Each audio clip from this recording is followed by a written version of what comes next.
In the time of uncertain economic conditions, trade war, and technological disruption, there is one company that can stand strong against such threatening remarks. This is the WHA Corporation, the ultimate solution partner. Good morning, distinguished audience.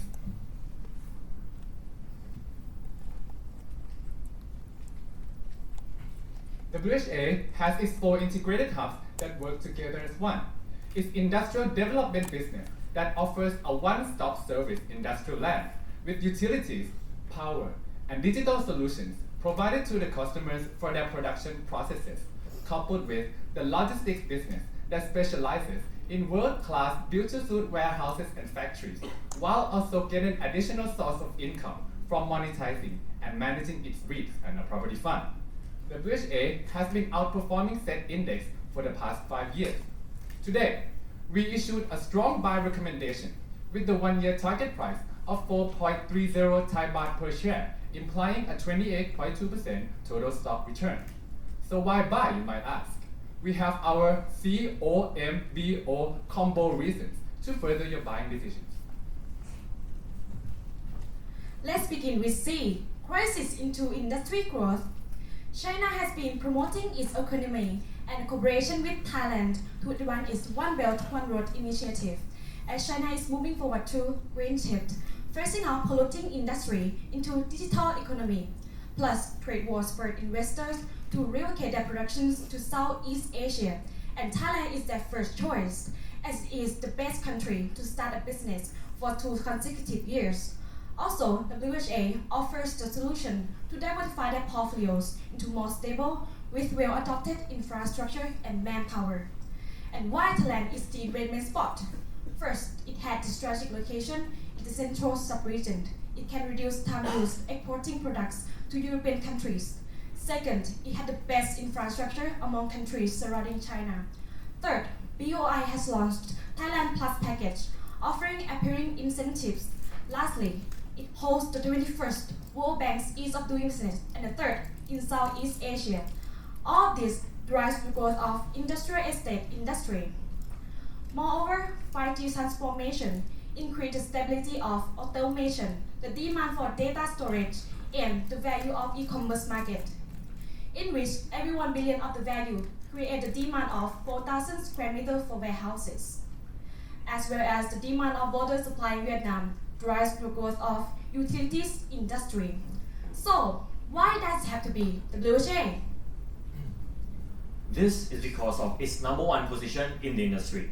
With the current leading market share of 43%, WHA is the largest among its main competitors in industrial estate business, namely Amata, Vojana, and Namanakon. And this is backed by its strong competitive advantages, which are 1. The company has larger land stocks comparing to its main competitors, and all are concentrated at strategic locations. 2. It's the first in Thailand to use clustering concept, which can boost the customer efficiency and profitability.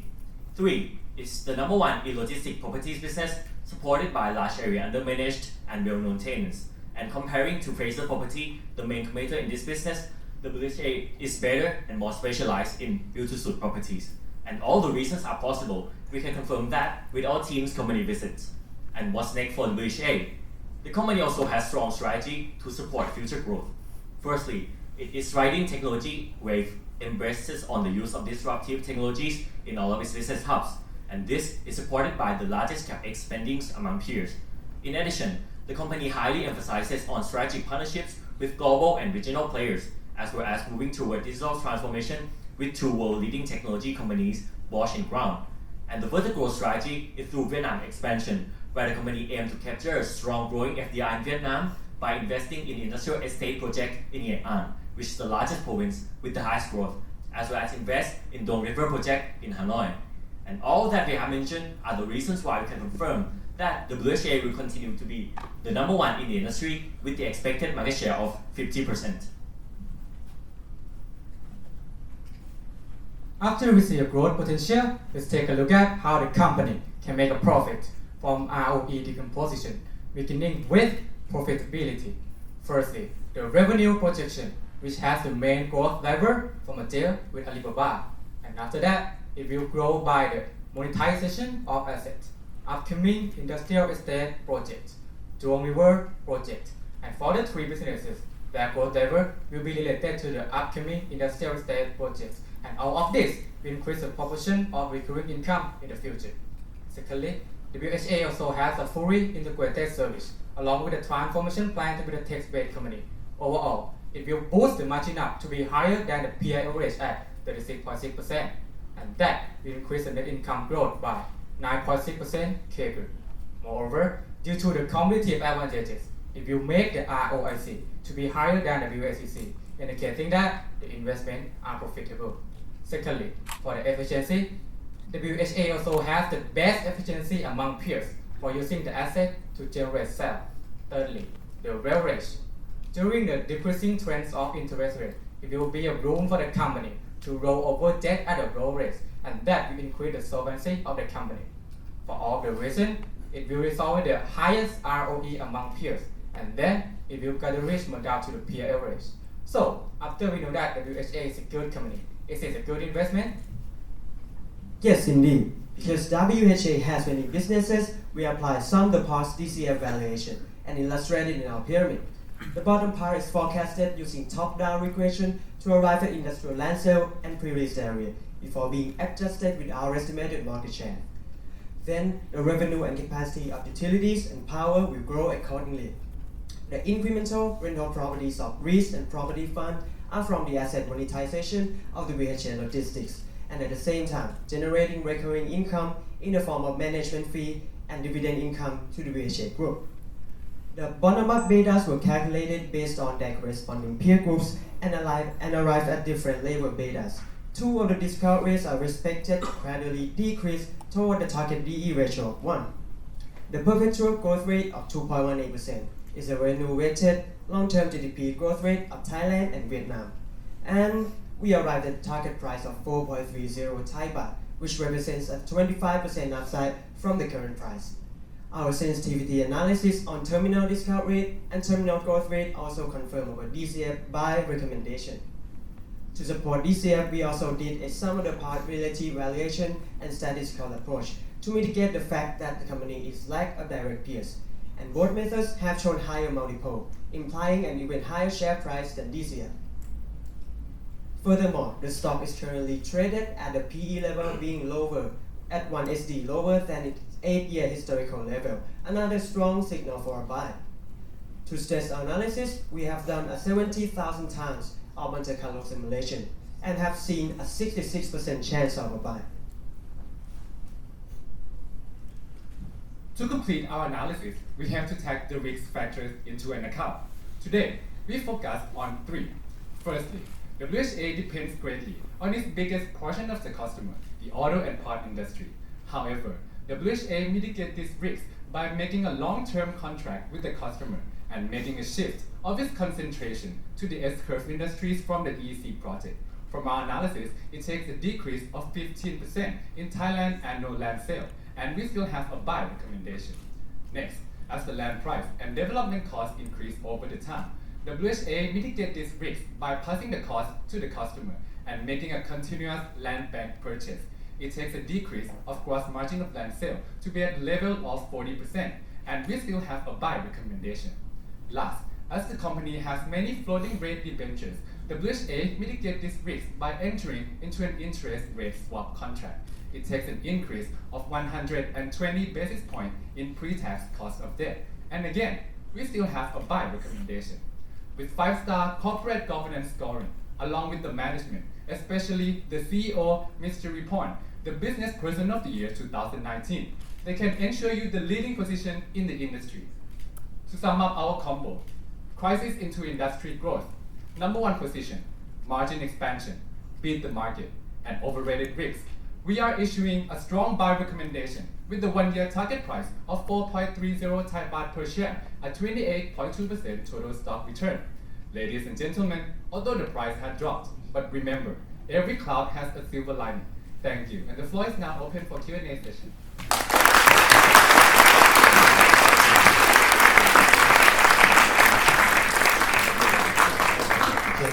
Can you go back to that slide that you just showed of the management team and the what I'm concerned about, the next one, I think it is. Yeah, that one. So what I'm concerned about is that all the good news is in the price. The fact that she won, CEO of the year, everybody knows about this story. What is new from what you've looked at that should compel us to say now's the time to buy? What do you see different that the market doesn't see?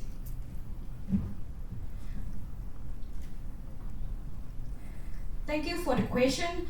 What the market doesn't see that they don't believe in the ECC project, but we believe in the possibility of the ECC project because all the mega trends show the positive side, and Mataput Port as well as the high-speed train already got PPP agreement signed, as well as we have knowledgeable laborers to support the EEC project that the industry will come.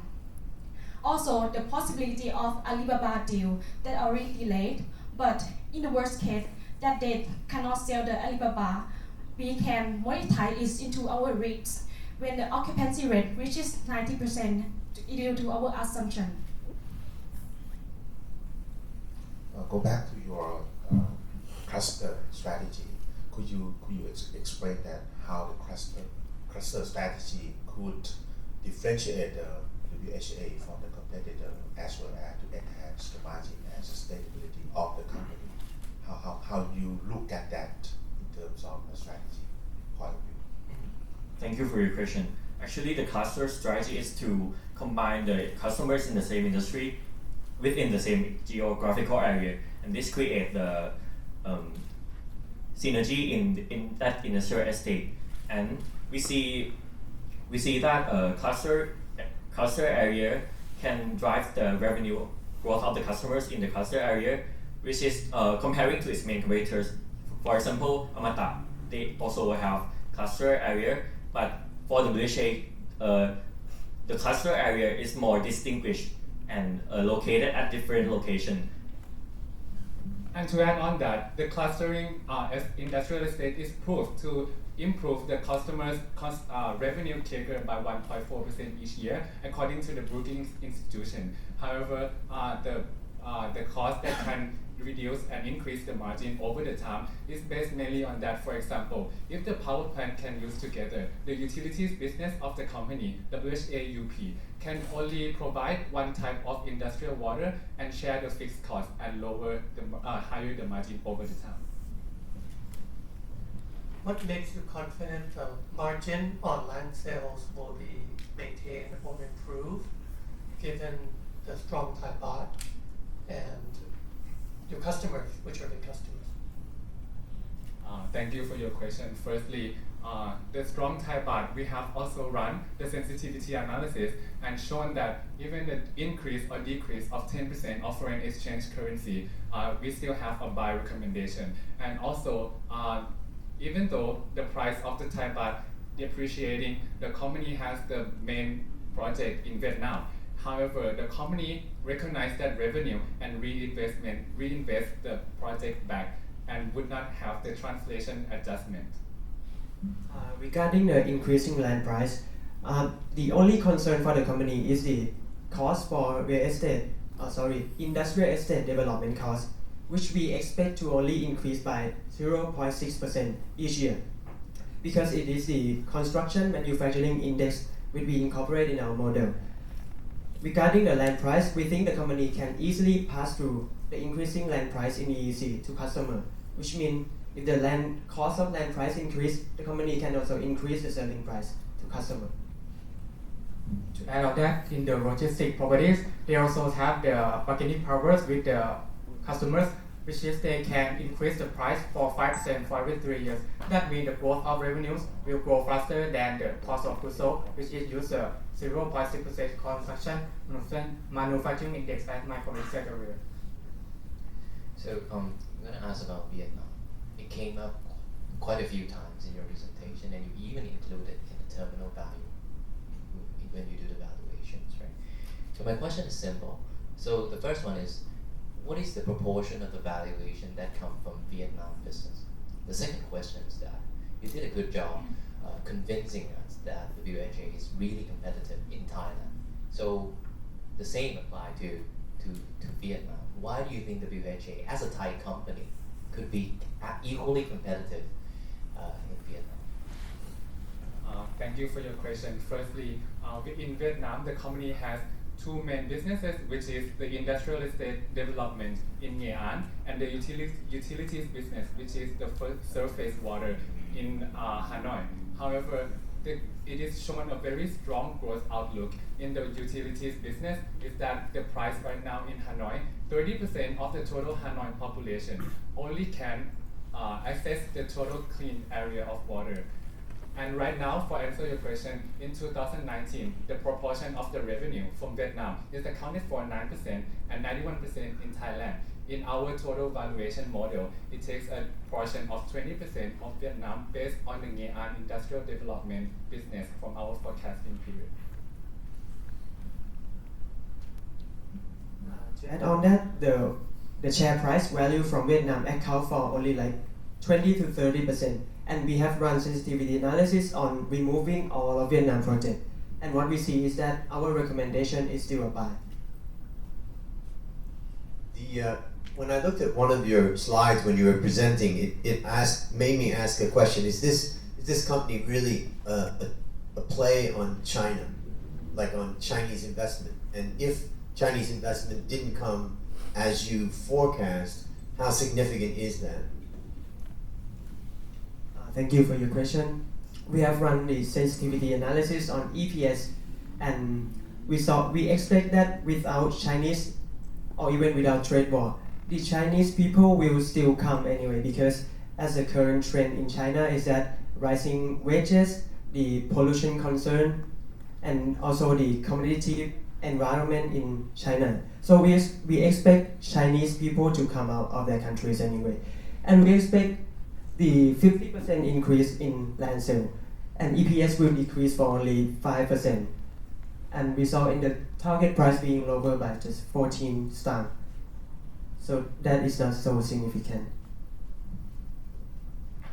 So given the business model of a quite synergy and integrated one, would you think that how risky this company will be in terms of the earning going forward, depending on the many risks like a 5G implementation in Thailand, EEC, e-commerce, as well as some China thing, all together, and actually for something like a water shortage in the short term, how you believe that this company could sustain that growth in this kind of environment?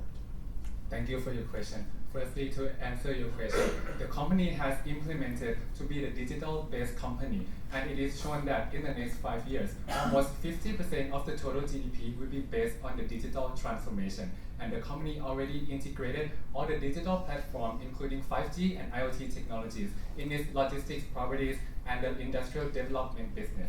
And to answer your drought problem, the company mitigate this by having around 30% of the total supply as its own reservoir, and also improving its innovation products such as the desalination water and the reclamation water to turn the seawater to the industrial water or the wastewater to use back as the raw water for the power plants and other industrial customers to use. What is your CapEx assumption? Thank you for your question. Capital expenditure is forecasted based mainly on the total projects that the company will have. And we have the actual capital expenditure per unit of each business. For example, for the increase of one incremental land in terms of right in the sale of industrial development business, the utilities business will grow by 4 million cubic meter per year. And it is forecasted here that the total of 5 years is around 43 million Thai baht.